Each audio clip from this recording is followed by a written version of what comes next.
ഈശോ മിശിഹായുടെ പ്രിയപ്പെട്ട കുഞ്ഞുമക്കളെ, നമ്മുടെ വിശ്വാസ പരിശീലനത്തിൻ്റെ ഈ വർഷത്തെ ഒരു ഭാഗം പൂർത്തിയാക്കി. കഴിഞ്ഞ ഞായറാഴ്ച നിങ്ങൾ പരീക്ഷയൊക്കെ എഴുതി എല്ലാം മിടുക്കരായിട്ടിരിക്കുകയാണെന്ന് എനിക്കറിയാം. എല്ലാവരും നന്നായിട്ടൊക്കെ പരീക്ഷ എഴുതിയെന്ന് വിശ്വസിക്കുന്നു. ഇതുവരെ നമ്മൾ നേരിട്ടിട്ടില്ലാത്ത രീതിയിലുള്ള ഒരു പരീക്ഷാ രീതിയായിരുന്നു നമ്മൾ ഈ വർഷം അനുവർത്തിച്ചത്. അല്ല, നിങ്ങൾക്ക് എനിക്ക് തോന്നുന്നു പുസ്തകങ്ങളൊക്കെ ഉപയോഗിച്ചും പുസ്തകവും ബൈബിളൊക്കെ ഉപയോഗിച്ച് നോക്കി എഴുതാവുന്ന ഒരവസരം, വീടുകളിൽ തന്നെ ഇരുന്ന് പരീക്ഷ എഴുതാവുന്ന ഒരവസരമൊക്കെ ആയിരുന്നു ഇത്തവണ. എങ്കിലും നിങ്ങൾ സത്യസന്ധതയോടുകൂടി വിശ്വാസ പരിശീലനമായതുകൊണ്ട് നല്ല രീതിയിൽ പഠിച്ച കാര്യങ്ങൾ ചെയ്തു എന്ന് ഞാൻ വിശ്വസിക്കുന്നു. എല്ലാവർക്കും അഭിനന്ദനങ്ങളും നേരുന്നു. നമ്മൾ അടുത്ത നമ്മുടെ സെമസ്റ്ററിൻ്റെ 2ാം ഭാഗത്തിൻ്റെ ആദ്യ ക്ലാസ്സിലേക്ക് കടക്കുകയാണ്. കഴിഞ്ഞ ക്ലാസ്സുകളിൽ നിങ്ങൾ പഠിച്ചത് നിങ്ങളുടെ ഓർമ്മയിലുണ്ടാകുമെന്ന് ഞാൻ വിശ്വസിക്കുകയാണ്. അപ്പോൾ നമ്മൾ ഇന്ന് പഠിക്കുന്ന പാഠം സഭയും ജീവകാരുണ്യ പ്രവർത്തനങ്ങളും എന്നൊരു പാഠമാണ് നമ്മൾ ഇന്ന് പഠിക്കുന്നത്. ആ പാഠത്തിലേക്ക് നമ്മൾ ഇന്ന് പ്രവേശിക്കുമ്പോൾ നമ്മൾ കഴിഞ്ഞ ക്ലാസ്സുകളിൽ പഠിച്ചിരുന്ന കാര്യങ്ങളുടെ ഓർമ്മ നമുക്കുണ്ടാകണം. ആദിമസഭയുടെ പ്രേക്ഷിത ചൈതന്യവും ആദിമസഭയിലെ വിശ്വാസം കൈമാറ്റം ചെയ്യപ്പെട്ടതും തുടർന്ന് വന്ന മതപീഡനങ്ങളും ആ മതപീഡനങ്ങളുടെ കാലഘട്ടങ്ങളിൽ വീര രക്തസാക്ഷിത്വം വരിച്ചവരും സഭയിൽ വെല്ലുവിളികളുണ്ടായപ്പോൾ അതിനെ ചെറുത്തവരുമായവരെ കുറിച്ചവരൊക്കെ നമ്മൾ പഠിച്ചു. ഇതെല്ലാം പഠിച്ച് നമ്മൾ അടുത്ത തലത്തിലേക്ക് നീങ്ങുകയാണ്. ഇന്നത്തെ ക്ലാസ്സിലേക്ക് നമുക്ക് കടക്കാം. അതിനു മുമ്പായിട്ട് നമുക്ക് ഒരു നിമിഷം പ്രാർത്ഥിക്കാം. നിങ്ങളായിരിക്കുന്നിടത്ത് കൈകൾ കൂപ്പി പ്രാർത്ഥനയ്ക്കായി ഒരു നിമിഷം ഒരുങ്ങി നിൽക്കുക. സ്നേഹനിധിയായ ദൈവമേ, വിശ്വാസത്തിൽ ആഴപ്പെട്ട് വളരുവാനുള്ള ഞങ്ങളുടെ ഈ പരിശ്രമങ്ങളിൽ നിൻ്റെ അനുഗ്രഹവും കൃപയും എന്നും ഞങ്ങൾക്കൊപ്പം ഉണ്ടാകണമേ. നിൻ്റെ പരിശുദ്ധാത്മാവിനാൽ നിറച്ച് വിശ്വാസത്തിൽ അടിയുറച്ചവരായി തീരുവാൻ, വിശ്വാസത്തിൽ അനുദിനം വളരുന്നവരാകുവാൻ ഞങ്ങളെ ഓരോരുത്തരെയും അനുഗ്രഹിക്കണമേ. ഞങ്ങൾ ജീവിക്കുന്ന ചുറ്റുപാടുകളിൽ ഈ കാലഘട്ടത്തിൽ വിശ്വാസത്തിൻ്റെ ഉറച്ച സാക്ഷികളായി തീരുവാൻ, ഞങ്ങളുടെ വിശ്വാസത്തിലൂടെ മറ്റുള്ളവരെ അങ്ങിലേക്ക് ആകർഷിക്കുവാൻ ഞങ്ങളെ ഓരോരുത്തരെയും അനുഗ്രഹിക്കണമേ. ഞങ്ങളായിരിക്കുന്ന ഇടങ്ങളിൽ അങ്ങയുടെ സുവിശേഷം ഞങ്ങളുടെ ജീവിതത്തിലൂടെ പ്രഘോഷിക്കുവാനുള്ള കൃപ ഞങ്ങൾ ഓരോരുത്തർക്കും നൽകണമേ. പരിശുദ്ധാമ്മേ മാതാവേ, ഞങ്ങളെ കൈപിടിച്ച് അങ്ങയുടെ പുത്രനിലേക്ക് അടുപ്പിക്കണമേ. ഞങ്ങൾക്ക് വേണ്ടി അമ്മ നിരന്തരം മധ്യസ്ഥം പ്രാർത്ഥിക്കണമേ. നിത്യം പിതാവും പുത്രനും പരിശുദ്ധാത്മാവുമായ സർവേശ്വര ആമേൻ. നമ്മൾ ഇന്നത്തെ ക്ലാസ്സിലേക്ക് കടന്നു വരുമ്പോൾ ഞാൻ പറഞ്ഞു, സഭയുടെ ജീവകാരുണ്യ പ്രവർത്തനങ്ങളാണ് നമ്മുടെ ഇന്നത്തെ ക്ലാസ്സിൻ്റെ വിഷയമെന്ന് പറയുന്നത്. ഞാൻ പറഞ്ഞു, കഴിഞ്ഞ ക്ലാസ്സിൽ ഈ വിശ്വാസത്തിന് വേണ്ടി വീര രക്തസാക്ഷിത്വം വരിച്ചവരും ഈ വിശ്വാസത്തെ പ്രതി വെല്ലുവിളികളുണ്ടായപ്പോൾ സധൈര്യം അതിനെ നേരിട്ട ഡിഫൻഡേഴ്സ്, സധൈര്യം നേരിട്ടവർ, അതിനെക്കുറിച്ചൊക്കെ നമ്മൾ കണ്ടു. സഭയുടെ പ്രേക്ഷിത പ്രവർത്തനങ്ങളെക്കുറിച്ച് നിങ്ങൾ തൊട്ടു മുമ്പുള്ള ക്ലാസ്സിൽ കണ്ടു. ഈ ക്ലാസ്സിലേക്ക് വരുമ്പോൾ സഭയുടെ ജീവകാരുണ്യ പ്രവർത്തനങ്ങൾ നമ്മൾ കേട്ടിട്ടുണ്ട്. വിശുദ്ധ പൗലോസ്ലീഹായുടെ ലേഖനം, ഗലാത്യക്കാർക്കുള്ള ലേഖനത്തിൽ 5-ാം അധ്യായം 6-ാം വാക്യത്തിൽ അദ്ദേഹം പറയുന്നുണ്ട്, സ്നേഹത്തിലൂടെ പ്രവർത്തന നിരതമായ വിശ്വാസം. അതാണ് നമ്മുടെ വിശ്വാസം പ്രഘോഷിക്കാനുള്ള ഏറ്റവും പ്രകടമായ മാർഗം. സ്നേഹത്തിലൂടെ പ്രവർത്തന നിരതമായ വിശ്വാസം. യാക്കോബ് സ്ലീഹയുടെ ലേഖനത്തിൽ നമ്മൾ കേൾക്കുന്നുണ്ട്, പ്രവൃത്തികൾ കൂടാതെയുള്ള വിശ്വാസം അതിൽ തന്നെ നിർജീവമാണ്, ചത്തതാണ്. വിശ്വാസം പറയാൻ, വാക്കുകൊണ്ട് പറയാനൊക്കെ നമുക്ക് സാധിക്കും, പക്ഷേ അത് പ്രവൃത്തികളിലൂടെ പ്രകടിപ്പിക്കുവാനാണ് നമുക്ക് സാധിക്കേണ്ടത്. നമ്മൾ പൗലോസ്ലീഹയുടെ ആ വാക്ക് ഒരിക്കൽ കൂടി നമ്മുടെ മനസ്സിൽ അടിവരയിട്ട് ഉറപ്പിക്കണം. ഈ പാഠം നമ്മൾ മുന്നോട്ട് പോകുമ്പോൾ സ്നേഹത്തിലൂടെ പ്രവർത്തന നിരതമായ വിശ്വാസം അത് വേണം. സ്നേഹം, നമ്മുടെ വിശ്വാസം നമ്മുടെ സ്നേഹത്തിലൂടെ പ്രവർത്തന നിരതമാകണം. എങ്കിലേ നമ്മുടെ വിശ്വാസം ജീവനുള്ളതായി മാറുമെന്ന് യാക്കോബ് സ്ലീഹായെ നമ്മെ പഠിപ്പിക്കുക. നമുക്കെല്ലാം അറിയാം, ഈശോ അന്ത്യവിധിയെക്കുറിച്ച് വിശുദ്ധ മത്തായിയുടെ സുവിശേഷം 25-ാം അധ്യായത്തിൽ പറയുമ്പോൾ, തൻ്റെ ശിഷ്യന്മാരോട് പറയുമ്പോൾ, അന്ത്യവിധിയുടെ സമയത്ത് ഈശോ എല്ലാവരും വന്ന് ഉയർപ്പിക്കപ്പെടും, മരിച്ചവർ ഉയർപ്പിക്കപ്പെടും, ജീവിച്ചിരിക്കുന്നവർ രൂപാന്തരപ്പെടും. അങ്ങനെ എല്ലാം ഒരുങ്ങി കഴിയുമ്പോൾ ഈശോ നന്മ ചെയ്തവരെ തൻ്റെ വലതു ഭാഗത്തും തിന്മ ചെയ്തവരെ ഇടതു ഭാഗത്തുമായിട്ട് നിർത്തുന്ന ഒരു രംഗം. അതായത് ചെമ്മരിയാടുകളെ കോലാടുകളിൽ നിന്ന് വേർതിരിച്ച് രണ്ട് വശത്തുമായി നിർത്തിയിട്ട് ഏതാനും ചോദ്യങ്ങളാണ് ഈശോ ചോദിക്കുന്നത്. അവിടെ ചോദിക്കുന്ന ചോദ്യങ്ങളിൽ നീ എത്ര നൊവേന കൂടിയെന്നോ, നീ എത്ര തീർത്ഥാടന സ്ഥലങ്ങൾ സന്ദർശിച്ചെന്നോ ഒന്നുമില്ല. അവിടെ ഈശോയുടെ ചോദ്യങ്ങൾ മുഴുവൻ ഈ പ്രവർത്തന നിരതമായ സ്നേഹത്തിലൂടെ പ്രവർത്തന നിരതമായ വിശ്വാസത്തെ അടിസ്ഥാനപ്പെടുത്തിയുള്ള അല്ലേ. ഞാൻ ദാഹിക്കുന്നവനായി വന്നു, നിങ്ങളെനിക്ക് കുടിക്കാൻ തന്നു. ഞാൻ വിശക്കുന്നവനായി വന്നു, നിങ്ങളെനിക്ക് ഭക്ഷിക്കാൻ തന്നോ. ഞാൻ നഗ്നനായിരുന്നു, നിങ്ങളെന്നെ ഉടുപ്പിച്ചോ. ഞാൻ കാരാഗ്രഹത്തിലായിരുന്നു, നിങ്ങളെന്നെ സന്ദർശിച്ചോ. ഇങ്ങനെ പ്രവർത്തന നിരതമായൊരു വിശ്വാസ ജീവിതം നമ്മൾ നയിച്ചോ? സ്നേഹത്തിൽ അധിഷ്ഠിതമായ പ്രവർത്തന നിരതമായ ഒരു വിശ്വാസ ജീവിതമായിരുന്നോ ഈ ഭൂമിയിൽ നമ്മൾ നയിച്ചത് എന്നുള്ള ഈശോയുടെ ചോദ്യങ്ങൾ. ഈശോ പറഞ്ഞ ഈ വാക്കുകൾ വെറുതെ ജീവകാരുണ്യ പ്രവർത്തനങ്ങളിലേക്കുള്ളൊരു ക്ഷണം മാത്രമല്ല, അവരിൽ ഈശോയെ കണ്ട് അവൻ്റെ ഉന്നമനത്തിന് വേണ്ടി അവനെ സ്നേഹിക്കുന്നതിനുള്ള ആ ഒരു വളരെ ശക്തമായ പ്രബോധനമാണ് ഈശോ നൽകിയത്. അപ്പം ഈ പ്രബോധനങ്ങൾ തിരിച്ചറിഞ്ഞ് വേണം നമ്മളുടെ ജീവിതത്തിൽ ഈ വിശ്വാസം നമ്മൾ പ്രവർത്തിക്കാൻ. ഒരിക്കൽ കൂടി ഓർക്കുക, യാക്കോബ് ശ്ലീഹ പറഞ്ഞത്, പ്രവൃത്തികൾ കൂടാതെയുള്ള വിശ്വാസം അതിൽ തന്നെ നിർജീവമാണ്, ചത്തതാണ്. ഈ ബോധ്യം സഭയ്ക്കുള്ളതുകൊണ്ടാണ് സഭ ഇന്ന് ജീവകാരുണ്യ പ്രവർത്തനങ്ങൾ വളരെ വലിയ രീതിയിൽ ഏറ്റെടുത്ത് നടത്തുന്നത്. നമ്മൾ പാപികളെയും രോഗികളെയും ഒക്കെ തേടി വന്ന, ആകുലരെയും ഒക്കെ തേടി വന്ന ഈശോ അവർക്ക് നന്മ ചെയ്തുകൊണ്ട് അവരെ സുഖപ്പെടുത്തിക്കൊണ്ട് ഈശോ ഈ ലോകത്തിലൂടെ കടന്നുപോയി. ഈശോയുടെ ഈ മുഖം ലോകത്തിന് കാണിച്ചു കൊടുക്കുകയും അവരിൽ, ഇങ്ങനെയുള്ളവരിൽ, ഈ പീഡിതരിൽ, രോഗികളിൽ, ദുഃഖം അനുഭവിക്കുന്നവരിലൊക്കെ ഈശോയുടെ മുഖം കണ്ടുകൊണ്ട് അവരെ ആധ്യാത്മികവും ഭൗതികമായി ഉയർത്തുവാൻ വേണ്ടി സഭ നടത്തുന്ന പ്രവർത്തനങ്ങളാണ് ജീവകാരുണ്യ പ്രവർത്തനങ്ങൾ എന്ന് പറയുന്നത്. ഈശോ ഈ ലോകത്തിൽ എന്ത് ചെയ്തു?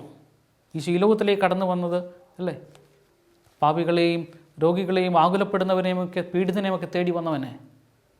ആ ഈശോ അങ്ങനെ വന്ന് അവർക്ക് വേണ്ടതെല്ലാം നൽകി. രോഗികൾക്ക് സൗഖ്യം, പാപികൾക്ക് മോചനം, പീഡിതന് ആശ്വാസം. ഈശോ പറഞ്ഞല്ലേ, ഭാരം വഹിക്കുന്നവരായി നിങ്ങൾ എൻ്റെ അടുക്കലേക്ക് വരുവേൻ, ഞാൻ നിങ്ങളെ ആശ്വസിപ്പിക്കാം. അപ്പം ഈശോയുടെ ഈ മുഖം അത് അവരിൽ കണ്ടു. ഈ ലോകത്തിൽ ജീവിക്കുന്ന ഈശോയുടെ ഈശോ പറഞ്ഞത്, എൻ്റെ ഈ ചെറിയ സഹോദരന്മാരിൽ നിങ്ങൾക്ക് അവർക്ക് ചെയ്തു കൊടുത്തപ്പോഴെല്ലാം, എൻ്റെ ഈ ചെറിയ സഹോദരന്മാർക്ക് ചെയ്തു കൊടുത്തപ്പോഴെല്ലാം നിങ്ങൾ എനിക്ക് തന്നെയാണ് ചെയ്തതെന്ന് ഈശോയുടെ വാക്കുകൾ. അത് തിരിച്ചറിഞ്ഞ് ഈ പീഡിതരിലും ഈ രോഗികളിലും ആകുലരിലുമൊക്കെ ഈശോയുടെ മുഖം തിരിച്ചറിഞ്ഞുകൊണ്ട് അവരെ ആധ്യാത്മിക തലത്തിൽ മാത്രമല്ല ഭൗതികമായും ഉയർത്തുന്നതിനാണ് സഭ ഒത്തിരിയേറെ പ്രവർത്തനങ്ങൾ നടത്തുന്നുണ്ട്. ഇതിനെയാണ് സഭയുടെ ജീവകാരുണ്യ പ്രവർത്തനങ്ങൾ എന്ന് പറയുന്നത്. ഒത്തിരി മറ്റ് പ്രസ്ഥാനങ്ങളും ജീവകാരുണ്യ പ്രവർത്തനങ്ങൾ നടത്തുന്നുണ്ട്. അവരിൽ നിന്നും സഭയുടെ പ്രത്യേകത, അവരും നടത്തുന്നത് ജീവകാരുണ്യ പ്രവർത്തനങ്ങളാണ്, സ്നേഹത്തിൽ അധിഷ്ഠിതമായിട്ട് തന്നെ അവരും ചെയ്യുന്നത്. പക്ഷേ സഭയുടെ ജീവകാരുണ്യ പ്രവർത്തനം ഇത് വേദനിക്കുന്നവനിൽ ഈശോയുടെ മുഖം തിരിച്ചറിയുന്നു എന്നുള്ളതാണ്. മദർ തെരേസായോട് പണ്ടൊരിക്കൽ ചോദിച്ചത്, അമ്മയ്ക്ക് ഇങ്ങനെയാണ് ഇതൊക്കെ ചെയ്യാൻ, ഇങ്ങനെ അമ്മ ഈ രോഗികളെയും കുഷ്ഠരോഗികളെയും മുറിവൊക്കെ അഴുകി ഒലിക്കുന്നവരെയൊക്കെ എങ്ങനെടുത്ത് എങ്ങനെ അമ്മയ്ക്ക് ഇതൊക്കെ ചെയ്യാൻ സാധിക്കുന്നു എന്ന് ചോദിച്ചപ്പോൾ അമ്മ പറഞ്ഞു, ഞാൻ എന്ന വ്യക്തിക്ക് ഇത് സാധിക്കില്ല, പക്ഷേ അവനിൽ ഈശോയുടെ മുഖം എനിക്ക് കാണാൻ സാധിക്കുന്നത് കൊണ്ടാണ് അമ്മയ്ക്ക് ഇത് ചെയ്യാൻ സാധിക്കുന്നതാണ് മദർ തെരേസ പറഞ്ഞത്. ഈശോയുടെ മുഖം, അപ്പോഴാണ് അത് ചെയ്യാനുള്ള ശക്തിയും പ്രചോദനമൊക്കെ കിട്ടുന്നത്. വേദനിക്കുന്നവനിൽ ഈശോയുടെ മുഖം കാണാൻ സാധിക്കുന്നു. ഈ ഒരു ചിന്താഗതിയിലേക്ക് വേണം നമ്മൾ വരാൻ. നമ്മൾ വിശ്വാസിയാണ്, വലിയ കുടുംബത്തിലെ അല്ലേ, നമ്മളിന്നൊക്കെ കുലീനത്വമൊക്കെ പറഞ്ഞ് പൈതൃകങ്ങളൊക്കെ പറഞ്ഞ് വിശ്വാസത്തിൽ ഇന്ന കുടുംബത്തിലെയാണെന്നൊക്കെ പറഞ്ഞിരിക്കുമ്പോൾ അതൊന്നും ഈശോയുടെ മുമ്പിൽ, ഈശോയുടെ ചോദ്യങ്ങൾക്ക് മുമ്പിൽ ഒന്നുമാകില്ല. വിശ്വാസം അത് പ്രവൃത്തിയിലൂടെ നമ്മൾ തെളിയിക്കേണ്ടിയിരിക്കുന്നു. നമ്മുടെ ചുറ്റുപാടും കാണുന്നവരിൽ, വേദനിക്കുന്നവരിൽ, അവരുടെ കണ്ണീരിൽ ഈശോയെ തിരിച്ചറിയാൻ, അവരുടെ വേദനകളിൽ ഈശോയുടെ മുഖം തിരിച്ചറിയാൻ നമുക്ക് സാധിക്കുമ്പോഴാണ് നമ്മുടെ വിശ്വാസം, സാധിച്ചാൽ പോരാ, അത് നമ്മൾ പ്രവർത്തിക്കണം. അങ്ങനെ പ്രവർത്തിക്കുമ്പോഴാണ് നമ്മുടെ വിശ്വാസം ജീവനുള്ളതായിട്ട് മാറുക. ഈശോയോടുള്ള സ്നേഹം, ഈശോയിലുള്ള വിശ്വാസം നമ്മെ ഈ ജീവകാരുണ്യ പ്രവർത്തനങ്ങൾക്ക് നിർബന്ധിക്കുന്നു. എഴുതി വെച്ചിട്ടുണ്ട്, സുവിശേഷ സന്ദേശം ഉൾക്കൊണ്ടവർക്ക് ആർക്കും ജീവകാരുണ്യ പ്രവർത്തനങ്ങൾ ചെയ്യാതിരിക്കാൻ സാധിക്കുകയില്ല. കാരണം ദൈവവചനം അതിന് നമ്മെ നിർബന്ധിക്കുന്നു. ഈശോയിലുള്ള വിശ്വാസം സ്വീകരിച്ചവർക്ക് അപരനിൽ ഈശോയെ കാണാതിരിക്കാൻ, അപരൻ്റെ വേദനകളിൽ ഇടപെടാതിരിക്കാൻ, അവനെ സഹായിക്കാതിരിക്കാൻ സാധിക്കില്ല. കാരണം ദൈവവചനം അതിന് നമ്മെ നിർബന്ധിക്കുന്നു. കാരണം ഈശോ നമുക്ക് നൽകിയിട്ട് പോയ കൽപ്പന അതാണ്, ഞാൻ നിങ്ങളെ സ്നേഹിച്ചതുപോലെ നിങ്ങളും പരസ്പരം സ്നേഹിക്കണം. ഈ സ്നേഹം പറഞ്ഞിരുന്ന പൗലോസ്ലീഹ, സ്നേഹത്തിലൂടെ പ്രവർത്തനനിരതമായ വിശ്വാസം. ഈ സ്നേഹം, ഈശോയോടുള്ള സ്നേഹം, ഇത് നമ്മെ നിർബന്ധിക്കുന്നു മറ്റുള്ളവനിൽ ഈശോയുടെ മുഖം കാണുവാനും, വേദനിക്കുന്നവനിൽ ഈശോയുടെ മുഖം കാണുവാനും, അവന് സഹായിക്കുവാനും, അവനെ ഉയർത്തിക്കൊണ്ടുവരുവാനുമൊക്കെ. അല്ല, ഇന്ന് പല മീഡിയ ചർച്ചകളിലുമൊക്കെ സഭയിൽ ഏതാനും ചിലർക്ക് പറ്റുന്ന പോരായ്മകളുടെ പേരിൽ സഭയെ ഒന്നടങ്കം വിമർശിക്കുമ്പോൾ കാണാതെ പോകുന്ന വലിയ ഒരു ഭാഗമുണ്ട്. ഇതുപോലെ സഭ ഏറ്റെടുത്ത് നടത്തുന്ന നിരവധിയായ ജീവകാരുണ്യ പ്രവർത്തനങ്ങളും സ്നേഹത്തിൻ്റെ പ്രവർത്തനങ്ങളും ഒന്നും ആരുടെയും കണ്ണിൽ പെടുന്നില്ല. വിമർശിക്കുന്നവന് ഏതെങ്കിലും ഒരു ചെറിയ കുറവ് മതി. പക്ഷേ സഭ ഏറ്റെടുത്ത് നടത്തുന്ന ഇതുപോലുള്ള നിരവധിയായ പ്രസ്ഥാനങ്ങളും പ്രവർത്തനങ്ങളും, ഈ സ്നേഹത്തിൻ്റെ പ്രവർത്തനങ്ങൾ ആരുടെയും കണ്ണിൽപ്പെടാതെ പോകുന്നു എന്നുള്ളത് നാം ഓർക്കണം. മറ്റുള്ളവർ സഭയെ വിമർശിക്കുമ്പോൾ നമ്മുടെ മനസ്സിൽ ഈ ഒരു ബോധ്യമുണ്ടാകണം, കുറവുകളും കുറ്റങ്ങളുമുള്ളവർ എല്ലായിടത്തുമുണ്ട്. അതുകൊണ്ട് സഭയുടെ സ്നേഹവും സഭയുടെ പ്രവർത്തനങ്ങളും ഒന്നുമല്ലാതായി തീരുന്നില്ല എന്ന് നമ്മൾ തിരിച്ചറിയണം. നമ്മുടെ മനസ്സിലത് എപ്പോഴും ഉണ്ടാകണം. ദൈവവചനത്തിൻ്റെ കാതൽ സ്നേഹമാണ്. ഈശോ പറഞ്ഞു, ഞാൻ നിങ്ങൾക്കൊരു കൽപ്പന നൽകിയിട്ട് പോകുന്നു, സ്നേഹത്തിൻ്റെ കൽപ്പന. ഞാൻ നിങ്ങളെ സ്നേഹിച്ചതുപോലെ നിങ്ങളും പരസ്പരം സ്നേഹിക്കണം. അപ്പം ദൈവവചനത്തിൻ്റെ കാതൽ എന്ന് പറയുന്നത് സ്നേഹമാണ്. നമ്മൾ പറയും ദൈവം സ്നേഹമാണ് അല്ലേ, നമ്മൾ എല്ലായിടത്തും എഴുതി വെക്കും ഗോഡ് ഈസ് ലവ്. പക്ഷേ ഈ സ്നേഹം നമ്മെ നിർബന്ധിക്കണം ജീവകാരുണ്യ പ്രവർത്തനങ്ങളിലേക്ക്, അവരൻ്റെ വേദനകൾ ഒപ്പിയെടുക്കുവാനുള്ള ഒരു മനോഭാവത്തിലേക്ക് നമ്മളെ കൊണ്ടെത്തിക്കണം.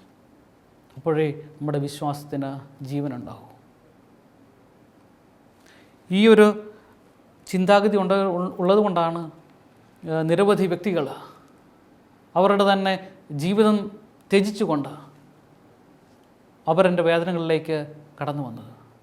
പാവപ്പെട്ടവർക്ക് വേണ്ടി ശുശ്രൂഷ ചെയ്യാൻ വന്ന വിൻസെൻ്റ് ഡിപ്പോളും അല്ലേ, മൊളോക്കോ ദ്വീപുകളിലേക്ക് നാട് കടത്തപ്പെട്ട കുഷ്ഠരോഗികളുടെ ദുരിതങ്ങൾ അറിഞ്ഞ് അവരെ ശുശ്രൂഷിക്കുവാനായി മൊളോക്കോ ദ്വീപിലേക്ക് സ്വന്തം ജീവൻ പോലും തൃണവത്ഗണിച്ചു കൊണ്ടുപോയ ഫാദർ ഡാമിയനും അവിടെ പോയി അദ്ദേഹം അവരെ ശുശ്രൂഷിച്ച് അവസാനം അദ്ദേഹവും ഒരു കുഷ്ഠരോഗിയായി മരിച്ചു. കൽക്കത്തയുടെ അമ്മ, അഗതികളുടെ അമ്മ എന്നൊക്കെ അറിയപ്പെടുന്ന മദർ തെരേസ തൻ്റെ ജീവിതം ഈശോയ്ക്ക് വേണ്ടി പൂർണ്ണമായി സമർപ്പിച്ചുകൊണ്ട് അവിടുത്തെ തെരുവോരങ്ങളിൽ ഉപേക്ഷിക്കപ്പെടുന്നവരെയും അനാഥരെയും കുഞ്ഞുങ്ങളെയും ഒക്കെ രോഗികളെയും ഒക്കെ ചേർത്ത് പിടിച്ചുകൊണ്ട് അവർക്ക് ശുശ്രൂഷ ചെയ്യുവാനൊക്കെ ഇവരെയൊക്കെ പ്രേരിപ്പിച്ചത് ഈശോയോടുള്ള ഈ സ്നേഹം, അവരിൽ ഈശോയെ കാണാനുള്ള കഴിവ് അവർക്ക് കിട്ടിയത്. വെറുതെ വിശ്വസിച്ച് മാത്രം കടന്നുപോയവരല്ല, ആ വിശ്വാസം സ്നേഹത്തിലൂടെ പ്രകടമാക്കിയവർ. സ്വന്തം സുഖസൗകര്യങ്ങളെല്ലാം വേണ്ടെന്ന് വെച്ചിട്ട്, ഈ ലോകത്തിൻ്റെതായ സൗകര്യങ്ങളും സുഖങ്ങളുമെല്ലാം വേണ്ടാന്ന് വെച്ച് പാവപ്പെട്ടവൻ്റെയും ആകുലപ്പെടുന്നവൻ്റെയും രോഗികളുടെയും ഒക്കെ കണ്ണീരൊപ്പാൻ അവരിറങ്ങിത്തിരിച്ചതിൻ്റെ ഫലമാണ് ഇന്ന് നമ്മൾ ഈ കാണുന്ന ജീവകാരുണ്യ പ്രവർത്തനങ്ങൾ. മിഷണറീസ് ഓഫ് ചാരിറ്റി ഇന്ന് കൊൽക്കത്തയിൽ അത് പടർന്ന് പന്തലിച്ചു. നിരവധി ആളുകൾക്ക് താങ്ങും തണലുമായി ഇന്ന് അത് പ്രക്ഷോഭിക്കുന്നു. അപ്പോൾ ഇതെല്ലാം നമ്മെ ഓർമ്മിപ്പിക്കുന്നത് വെറും വിശ്വാസം അത് അടച്ചു മൂടി വെക്കാനുള്ള ഒന്നല്ല, അവരൻ്റെ കണ്ണീരൊപ്പുന്ന ഒരു മനോഭാവത്തിലേക്ക്. അവരൻ്റെ വേദനകൾ ഇന്ന് സിമ്പതി നമുക്കെല്ലാം ഉണ്ട്. മറ്റുള്ളവൻ്റെ വേദന കാണുമ്പോൾ സിമ്പതി, സഹതാപം നമുക്കുണ്ടാകാറുണ്ട്. എന്നാൽ ആ സിമ്പതി എമ്പതിയായിട്ട് മാറുമ്പോഴാണ് ഇതുപോലുള്ള ജീവകാരുണ്യ പ്രവർത്തനങ്ങൾ ഉയർന്നു വരുന്നത്. അവരൻ്റെ വേദന എൻ്റെ വേദനയായി മാറണം. അവനെ കാണുമ്പോൾ, അവൻ്റെ വേദന കാണുമ്പോൾ അവനിൽ ഈശോയുടെ മുഖം നമുക്ക് ദർശിക്കാൻ സാധിക്കണം. വേദനിക്കുന്ന ഈശോയുടെ മുഖം. അതുകൊണ്ടാണ് ഈശോ പറഞ്ഞ് അവസാന വിധിയിലെ ചോദ്യത്തിൽ, ഈ എളിയവരിൽ ഒരുവനെ ചെയ്തപ്പോൾ അതെനിക്ക് തന്നെയാണ് ചെയ്തത്, അവന് ചെയ്യാതിരുന്നപ്പോൾ നിങ്ങൾ എനിക്ക് തന്നെയാണ് ചെയ്യാതിരുന്നത്. അപ്പോൾ ഈ വേദനിക്കുന്നവനിൽ, പാവപ്പെട്ടവനിൽ ഈശോയുടെ മുഖം കണ്ടുകൊണ്ട് അവനെ സഹായിക്കുവാൻ, അവനെ ചേർത്ത് പിടിക്കുവാൻ, അവനെ ഉന്നമനത്തിലേക്ക് കൊണ്ടുവരുവാൻ നമുക്ക് സാധിക്കണം. ചിലപ്പോൾ ഒരു താൽക്കാലിക ആവശ്യം സഹായം നൽകുന്നതുകൊണ്ട് മാത്രം, ഒരു നേരത്തെ പണമോ എന്തെങ്കിലും സഹായമോ നൽകുന്നതുകൊണ്ട് മാത്രം ഒതുങ്ങിക്കൂടുന്നതല്ല ജീവകാരുണ്യ പ്രവർത്തനങ്ങൾ. ഒരു വ്യക്തിയുടെ സമഗ്രമായ പുരോഗതി, അതാണ് ജീവകാരുണ്യ പ്രവർത്തനങ്ങളുടെ ലക്ഷ്യമെന്ന് പറയുന്നത്. ഒരുവൻ്റെ സമഗ്രമായ വളർച്ചയ്ക്ക് വേണ്ടിയുള്ള നിരന്തരമായ ഒരു സമർപ്പണമാണത് ജീവകാരുണ്യ പ്രവർത്തനം. നമ്മൾ അങ്ങനെ ചെയ്യുന്നത് കുറ്റമോ കുറവോ അല്ല, അതും ജീവകാരുണ്യ പ്രവർത്തനങ്ങൾ തന്നെ. പക്ഷേ ജീവകാരുണ്യ പ്രവർത്തനം അന്തഃസത്ത എന്ന് പറയുന്നത് ഒരുവൻ്റെ സമഗ്രമായ ഉയർച്ചയ്ക്ക് വേണ്ടിയുള്ള ഒരു ആത്മസമർപ്പണം. അങ്ങനെ ചെയ്യുന്ന അനേകർ ഇന്ന് നമുക്ക് ചുറ്റുമുണ്ട്. സ്വന്തം സുഖസൗകര്യങ്ങളെല്ലാം വേണ്ടെന്ന് വെച്ച്, സ്വന്തം ജീവിതം മാറ്റിവെച്ചുകൊണ്ട് ഇതുപോലുള്ളവരുടെ ഉന്നമനത്തിനായി അഹോരാത്രം പ്രയത്നിക്കുന്ന നിരവധി പേര് ഇന്ന് നമുക്കിടയിലുണ്ട്.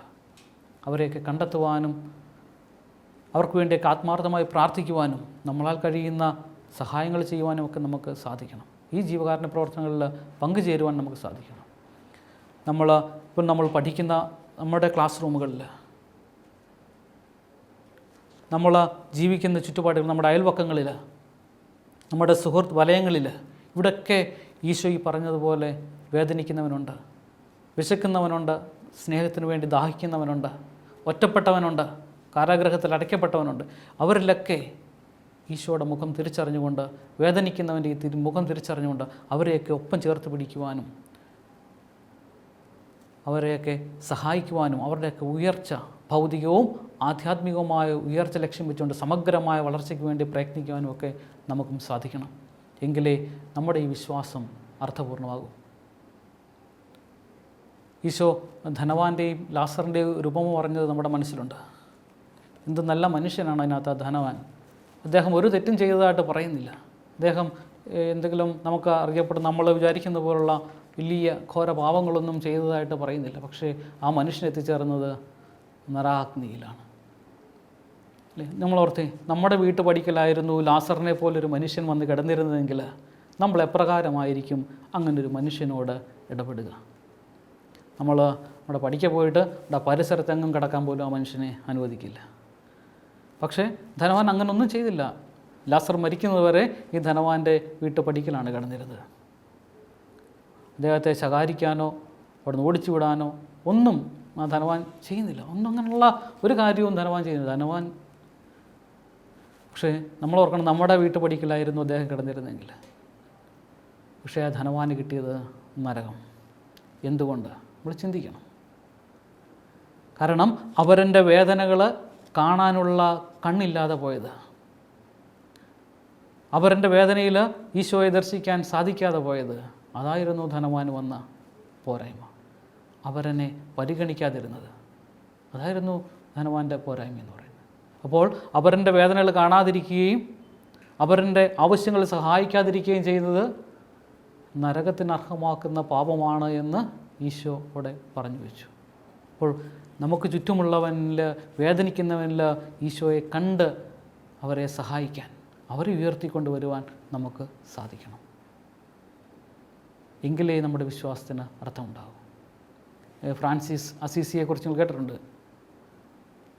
അദ്ദേഹം സെക്കൻഡ് ക്രൈസ്റ്റ് എന്നറിയപ്പെടുന്ന ഫ്രാൻസിസ്. അദ്ദേഹം വളരെ സുഖലോലുപതയിൽ ജീവിച്ചൊരു മനുഷ്യൻ, ആഡംബരത്തിൽ ജീവിച്ച മനുഷ്യനാണ്. ആ കാലഘട്ടങ്ങളിൽ ധാരാളം കുഷ്ഠരോഗികളൊക്കെ ഉണ്ടായിരുന്ന കാലഘട്ടം അദ്ദേഹത്തിന് ഇവരെയൊക്കെ അറപ്പായിരുന്നു, കുഷ്ഠരോഗികളിൽ. ആ കുഷ്ഠരോഗികളൊക്കെ വരുന്നുണ്ടാവുന്നെങ്കിൽ അവരെ ആട്ടിപ്പായിക്കും, അല്ലെങ്കിൽ ആ വഴിയിലൂടെ അദ്ദേഹം യാത്ര ചെയ്യില്ല. പക്ഷേ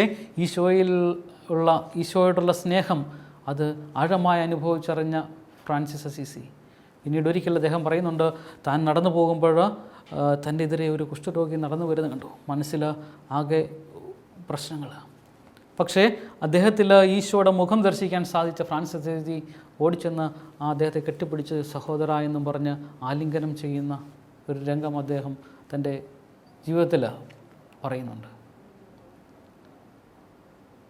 അത്രയും ഒന്നുമൊക്കെ ആയില്ലെങ്കിലും നമ്മുടെ ചുറ്റുമുള്ള വേദനിക്കുന്നവനിൽ അവനെ കണ്ടുകൊണ്ട് അവനിൽ ഈശോയുടെ മുഖം തിരിച്ചറിഞ്ഞുകൊണ്ട് നമുക്ക് അവരെ സഹായിക്കാൻ സാധിക്കണം. പറഞ്ഞ പോലെ ഫ്രാൻസിസ് അസീസിയെ പോലെ, മദർ തെരേസയെ പോലെ, ഫാദർ ഡാമിയനെ പോലെ, വിൻസെൻ്റ് ഡിപ്പോളിനെ പോലൊക്കെ നിരവധി വിശുദ്ധാത്മാക്കൾ നമ്മുടെ സഭയിലുണ്ട്. ഇവരുടെയൊക്കെ ജീവിതം നമുക്ക് ഉണർവേകണം. നമ്മുടെ വിശ്വാസം അത് ജീവിച്ച് കാണിക്കാൻ, സ്നേഹത്തിലൂടെ പ്രവർത്തനങ്ങളിലൂടെയുള്ള വിശ്വാസം അത് ജീവിച്ച് കാണിക്കുവാൻ നമ്മെ പ്രാപ്തരാക്കണം. വിശുദ്ധ പൗലോസ്ലീഹ ഗലാത്യയിലെ സഭയ്ക്ക് എഴുതിയ ലേഖനം, അവിടെ പൗലോസ്ലീഹ 6-ാമത്തെ അധ്യായത്തിൽ 9-ാമത്തെ വാക്യത്തിൽ ഇങ്ങനെ പറഞ്ഞു വെക്കുന്നുണ്ട്: നന്മ ചെയ്യുന്നതിൽ നമുക്ക് മടുപ്പ് തോന്നാതിരിക്കട്ടെ. എന്തെന്നാൽ നമുക്ക് മടുപ്പ് തോന്നാതിരുന്നാൽ യഥാകാലം വിളവെടുക്കാം. ആകയാൽ നമുക്ക് അവസരം ലഭിച്ചിരിക്കുന്നത് കൊണ്ട് സകല മനുഷ്യർക്കും, പ്രത്യേകിച്ച് വിശ്വാസത്താൽ ഒരേ കുടുംബത്തിൽ അംഗങ്ങളായവർക്ക് നന്മ ചെയ്യാം. പൗലോസ്ലീഹായും ആദിമ സഭയിൽ അപ്പസ്തോലന്മാരുമൊക്കെ ഈ ഒരു മാതൃക നമുക്ക് കാണിച്ചു തരുന്നുണ്ട്. ആദിമസഭയുടെ ചരിത്രം നമ്മളൊന്ന് പരിശോധിച്ചാൽ മതി, നമുക്ക് ഇത് കാണാം. അപ്പോൾ നമ്മൾ ഓർത്തിരിക്കുക, നമ്മളുടെ വിശ്വാസം അത് സ്നേഹത്തിൽ പ്രവർത്തന നിരതമാകണം. അവരനെ ചേർത്ത് പിടിക്കാൻ, അവരുടെ വേദനകൾ സ്വന്തം വേദനകളായിട്ട് കണ്ട് അവനെ സഹായിക്കുവാൻ നമുക്ക് സാധിക്കണം. സഭയിൽ ഇന്ന് നമ്മൾ തിരിച്ചറിയേണ്ട ഒരു വസ്തുതയുണ്ട്. അനേകായിരങ്ങൾ തങ്ങളുടെ തന്നെ സന്തോഷങ്ങളും സുഖ സൗകര്യങ്ങളൊക്കെ വേണ്ടാന്ന് വെച്ച് ഇതുപോലെ അവരിൽ വേദനിക്കുന്നവനിൽ, ഒന്നുമില്ലാത്തവനിൽ ഈശോയുടെ മുഖം കണ്ടുകൊണ്ട് അവരുടെ ഉന്നമനത്തിനായി, നമ്മൾ നേരത്തെ പറഞ്ഞ പോലെ അവരുടെ ഭൗതികവും ആധ്യാത്മികവുമായ ഉന്നമനത്തിനായി പ്രവർത്തിക്കുന്ന അനേകരുണ്ട്. നമ്മുടെയൊക്കെ പ്രാർത്ഥനകളിൽ അവരെ ഓർക്കണം. നാമും നമ്മെക്കൊണ്ടാവുന്നതുപോലെ ഇതുപോലുള്ള ജീവകാരുണ്യ പ്രവർത്തനങ്ങളിൽ ഏർപ്പെടാൻ നമുക്ക് സാധിക്കണം. നമുക്ക് ഇന്നത്തെ ക്ലാസ് ഈ ഒരു ചിന്തയോടുകൂടി സമാപിപ്പിക്കാം. ഈശോയോട് നമുക്ക് പ്രാർത്ഥിക്കാം. ഒരു നിമിഷം നമുക്ക് പ്രാർത്ഥിക്കാം.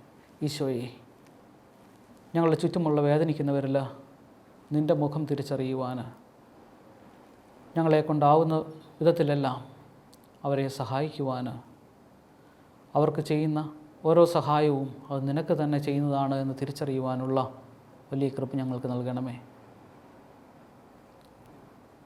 വേദനിക്കുന്നവൻ്റെ, ആകുലപ്പെടുന്നവൻ്റെ പക്ഷം ചേരുവാൻ, അവരെ സഹായിക്കുവാൻ, അവരെ സമൂഹത്തിൻ്റെ ഉന്നത ധാരകളിലേക്ക് ഉയർത്തിക്കൊണ്ടുവരുവാൻ, സഭയോടൊപ്പം പ്രവർത്തിക്കുവാൻ ഞങ്ങളെ ഓരോരുത്തരെയും അനുഗ്രഹിക്കണമേ. എൻ്റെ പരിശുദ്ധാത്മാവിൻ്റെ അഭിഷേകവും ശക്തിയും ഞങ്ങൾക്ക് നിരന്തരം നൽകണമേ. നിത്യം പിതാവും പുത്രനും പരിശുദ്ധാത്മാവുമായ സർവേശ്വര.